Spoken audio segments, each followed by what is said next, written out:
Шерфланс қайырлы olsun эфирде заман саатлерде 12:30. Бүгін Қырымыжғалынан 788 күні кетмекте. Студияда сілеріні мен Шевкет Аматулаев селямлайым.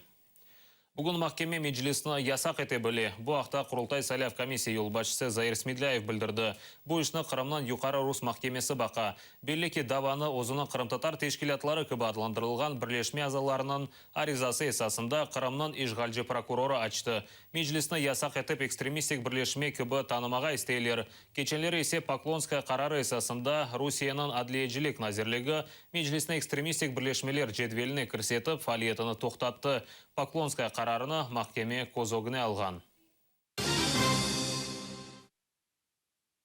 Жанкойда газ яқарлық нұқтасы патлады. Бұл ақта Авдет газетасы білдіре. Қаза ерінде яңғыжылар ве полиция қадемлері чалышмақта. Қазаланғанлар ақта хабер жоқ. Ерлі сакенлер білдіргенне көре патлав бұл яқарлық нұқтасында бірінші кере олмай.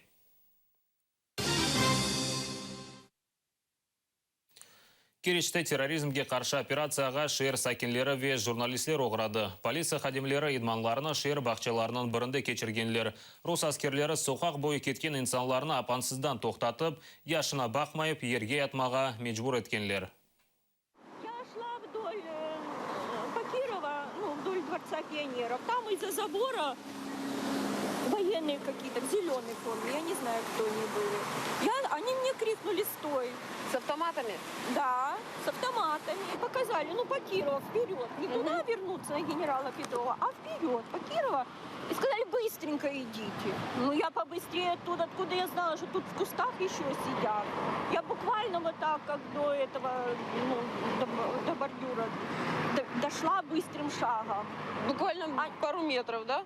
Да, буквально. Они же и тех видели, этих. Я же им говорю, вы спросите у тех ребят, они же меня послали сюда. Они начали кричать диким голосом «стой!»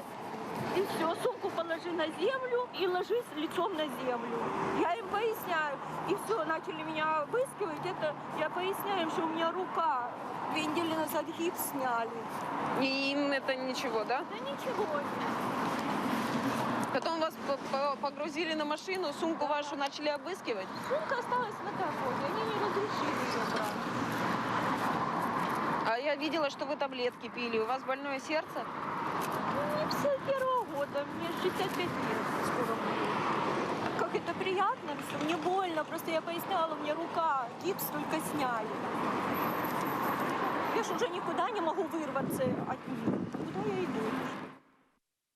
Русияда есе полиция қадемлері наразылыққа шыққан инсанларыны яқаламаға огрені. Идманлар Смоленск вилаетінде өткерілді. Огренувлерінің ефсанесіне көре сакенлер коммуналь төлевлері көтерілгені себебінде наразылық акцияларыны башладылар. Наразылық іштіракчылерінің яқаламақ үшін ОМОН ве СОБР қадемлері желпетілді.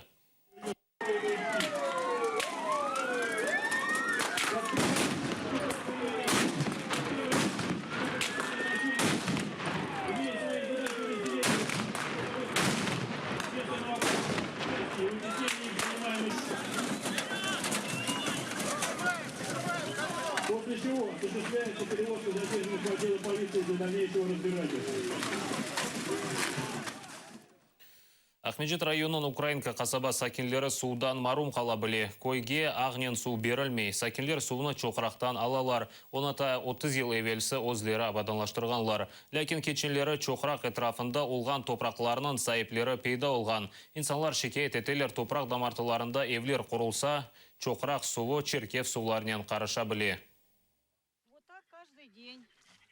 Хожу и набираю по 2 фляги, больше не унесу. Корнеевым Олегом Анатольевичем было сказано, чтобы мы не волновались, не поднимали шумиху, что так называемый родник и прилегающая к нему зона, это будет как бы зеленая зона, и здесь участки раздаваться не будут. Однако розданы участки по всему верхнему склону, буквально от родников, в 80 метрах. Машина воды стоит неофициально. Выписать официально ее невозможно. 1300. Пенсия 7000 у нас. 7800 у меня пенсия. Могу я все лето покупать эти бочки воды? Не могу. У нас 25 соток огорода, а за петрушкой ездим в Симферополь. Потому что все погибает. На мотороллере привозим воду, перекачиваем в подвал насосами, потом только подается вода на дом. так пользуемся водой. Колодца нету, потому что приводили людей и сказали, что подземных вод здесь нету. Киевде Арсенал китап фестивалінде Арманшық бала мejmuasını тақдим еттілер. Мejmua 5 yaşından büyük балалар үшін Eglenci Ogrenci üslubында Қырым татар тілінде yazılған. Оңа milli oyunlar, барашық, тарихи абиделер рубрикалары көрсетілді.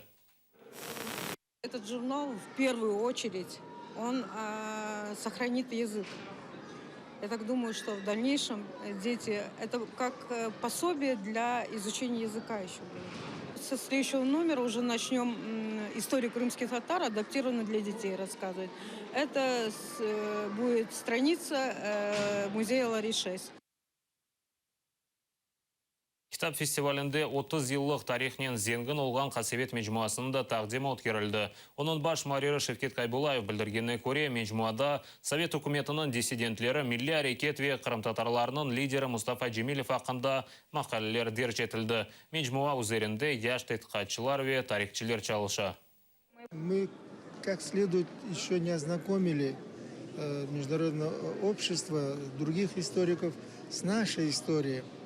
Еще мы как бы серьезно не говорим, кто мы, как мы, где мы. Поэтому наш журнал – это одна из изданий, одна из попыток, которые делаются вот нашим крымтатарским обществом, об этом сказать. Тематика разнообразна. И наши сказки. То есть это сказки те, которые мы сами ходили как бы визуально и аудио, и, скажем так, в письменной форме фиксировали. Не брали с каких-то источников, не калькировали. У нас есть материалы, которые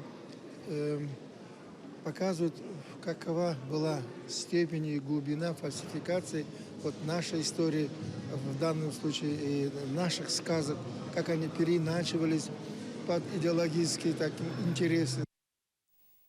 Kitap festivali çerçevesinde Elvira Sarıhalil'nin konserti өткерілді. Ерже çalgıcılarının OS programmasını Kırım tatarlarının tarihi ve medeniyetinin tanış etken Kırım platformasında taqdim etті. Konsert akşam keç ve salqın havada keçirilgenine bakmadan birçok insan Kırım tatar gir ve nağmelerini dinlemek için toplaştı.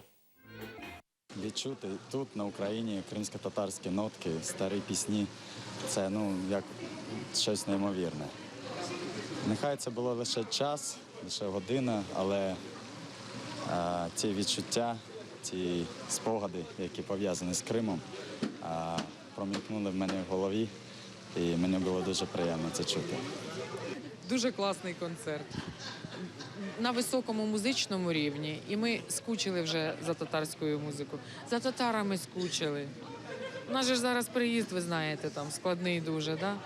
Тобто це як ковток свіжого повітря. Це прекрасно, що така музика звучить жива, чудо просто. Повірте мені, це музиканти світового рівня. Ярмадада февкулade vaziyetini ilan ettiler. Kırım Gidrometeo Merkezi bugün şiddetli yağmurlar olmasını tahmin etti. Fevkulade nazirligi sakinlerini muqayt olmağa çağırdı. Bu noktada yayınımızda yekunlayımız sizlerge iyi günler tileyim. 15:30'da çıkan kadar sağlıqnen qalınız. Görüşmek üzere, atayırlı olunuz.